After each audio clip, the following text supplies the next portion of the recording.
The sun was setting, casting long shadows over the derelict rides and crumbling attractions of Hollow Hills Amusement Park. My friends, Sarah and Mike and I, stood at the rusted gates, the air thick with a sense of foreboding. The park had been closed for decades, ever since the mysterious accident that had claimed the lives of several visitors. Now it was a ghostly relic, perfect for the thrill-seeking adventure we craved. "Are you sure this is a good idea?" I asked, my voice trembling as I gripped my flashlight. "Come on, it's just an old amusement park," Mike replied, trying to sound brave. "We'll have some fun, take some pictures, and leave. Besides, think of the stories we'll have to tell." As we stepped inside, the gate creaked ominously behind us, sealing our fate. The air grew colder with each step, a stark contrast to the warm summer evening outside. The laughter of children seemed to echo faintly in the distance, even though the park had been deserted for years. We walked past decaying ticket booths, faded posters of happier times, and rusting rides that looked like skeletal remains. Our first stop was the Ferris wheel, its rusted frame towering ominously against the darkening sky. We approached it cautiously, the silence of the park amplifying every creak and groan. As we neared, the wheel began to move slowly, powered by some unseen force. "Did anyone else see that?" Sarah whispered, pointing at the wheel. Before anyone could respond, the lights on the Ferris wheel flickered to life, casting an eerie, flickering glow over the park. The wheel turned faster and faster until it abruptly stopped, each carriage swaying wildly as if a strong wind had just passed through. A figure appeared at the top of the wheel, its outline barely visible against the twilight sky. It was a clown, but not the cheerful kind you'd see at a circus. This clown had hollow eyes, its mouth twisted into a sinister grin. It pointed directly at us below, a chilling gesture that sent shivers down my spine. Panic set in, and we decided to seek refuge in the old haunted house. As we entered, the door slammed shut behind us, trapping us inside. The house was a labyrinth of dark corridors and dusty rooms, filled with cobwebs and broken animatronics that looked like they had been frozen in time. "Stay close," Sarah said, trying to keep her voice steady. We moved cautiously, the floorboards creaking under our feet. Suddenly, a chilling laughter echoed through the halls, sending shivers down our spines. Shadows danced on the walls, forming grotesque shapes that seemed to reach out to us.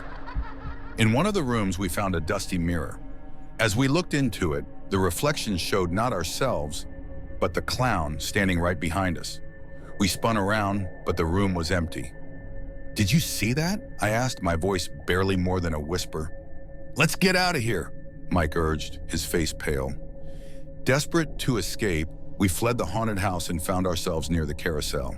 The ride, too, came to life, the painted horses moving up and down to the haunting tune of an old calliope that seemed to play from nowhere. "We need to get out of here," Mike shouted. But it was too late. The clown appeared again, this time on one of the horses, its hollow eyes fixed on us. The ground beneath the carousel began to crack, and dark shadows seeped out, wrapping around our legs and pulling us towards the center. With a surge of adrenaline, we fought against the shadows, managing to break free and run towards the exit. The park seemed to resist our escape, the gates closing in on us. Just as we thought all hope was lost, I remembered the old story my grandmother told me about the park, a story about a forgotten exit through the funhouse. "We need to find the funhouse," I shouted. We sprinted towards the funhouse, dodging falling debris and the relentless clown. Inside, we found the hidden door, marked with strange symbols. With one final push, we forced it open and tumbled out into the night, the gate slamming shut behind us. Breathless and terrified, we looked back at Hollow Hills Amusement Park. The lights flickered off, and the park returned to its eerie silence. We knew we had narrowly escaped, but the haunting laughter of the clown would forever echo in our minds. As we walked away, we could have sworn we heard the faint sound of the carousel starting up again. A chilling reminder that Hollow Hills was never truly abandoned. Back home, we vowed never to speak of that night again. But sometimes when the night was quiet, I could hear the distant sound of a calliope playing, reminding me that some places are better left undisturbed.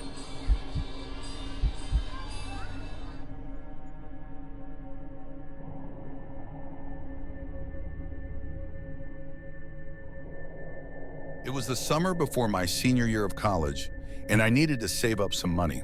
So I took a job at Summer Fun Amusement Park, a local theme park that had been around for decades. It wasn't the most glamorous job, but it paid decently, and I figured it would be a fun way to spend my summer. My position was at the Haunted Mansion attraction, a spooky ride designed to thrill and scare visitors with animatronics, eerie sounds, and elaborate sets. From the start, things felt a bit off.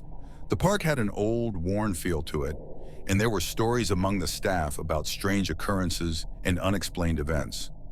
But I brushed it off as just part of the haunted house atmosphere. I started my shifts in the evening, staying until the park closed at midnight. My duties ranged from greeting guests and managing the queue to occasionally walking through the mansion to ensure everything was running smoothly. One night, as I was doing my rounds before closing, I noticed something strange. One of the animatronic ghosts, an old figure dressed in tattered Victorian clothing, seemed to be malfunctioning. It moved erratically, its head twitching, and its eyes glowing brighter than usual. I made a mental note to report it to maintenance and continued on. Around 11 p.m., the park had quieted down, and I was making my final walkthrough. As I passed by the same ghost, I heard a whisper. It was faint, almost imperceptible, but it sent chills down my spine. I paused, trying to listen more closely, but the whispering stopped. I shook my head, attributing it to my imagination, and moved on. A few nights later, I was tasked with retrieving some supplies from the basement storage area of the Haunted Mansion. The basement was a dark, musty place filled with old props, discarded animatronics, and costumes. As I descended the creaky stairs, the air grew colder, and a sense of unease washed over me. I found the supplies I needed and was about to head back upstairs when I heard footsteps. They were slow and deliberate, coming from the far end of the basement. I called out, thinking it might be a coworker, but there was no response. The footsteps continued, growing closer. I felt a cold draft on my neck and spun around, but there was no one there. Heart pounding, I hurried back upstairs, slamming the door behind me. I tried to shake off the experience, but the memory of those footsteps lingered. The next day, I asked a few of my coworkers if they had ever experienced anything strange in the basement. Most just laughed and shrugged it off, but one older employee, Jerry, gave me a knowing look and simply said, "You're not the first." One night, the park manager asked if I could stay a bit later to help clean up after a private event. Reluctantly, I agreed. By midnight, the park was deserted and an eerie silence settled over the grounds. As I made my way to the Haunted Mansion, I felt an inexplicable sense of dread. I entered the mansion and began my tasks, trying to ignore the feeling of being watched. Suddenly, all the lights went out, plunging me into darkness. My flashlight flickered on, casting long, ominous shadows on the walls. The animatronics, now motionless, seemed more sinister in the dim light. As I moved through the ride, my flashlight illuminated the ghost from earlier. Its eyes glowed unnaturally bright, and its head turned slowly to face me. I froze, unable to move. Then it spoke in a raspy, otherworldly voice. "Leave this place." Terrified, I stumbled backward, dropping my flashlight. In the darkness, I felt a cold hand grip my arm. I screamed and yanked free, bolting for the exit. I burst out of the mansion, gasping for breath, and ran to the manager's office. I demanded to know what was going on, and the manager reluctantly told me the park's dark secret. Decades ago, a worker had died in a tragic accident in the Haunted Mansion.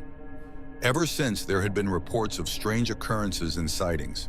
The animatronics often malfunctioned, and people heard whispers and footsteps when no one else was around. Determined to get to the bottom of it, I did some research. I found old newspaper articles about the accident and discovered that the worker, a young man named Daniel, had been crushed by a malfunctioning prop. His death had been gruesome, and many believed his spirit still haunted the mansion.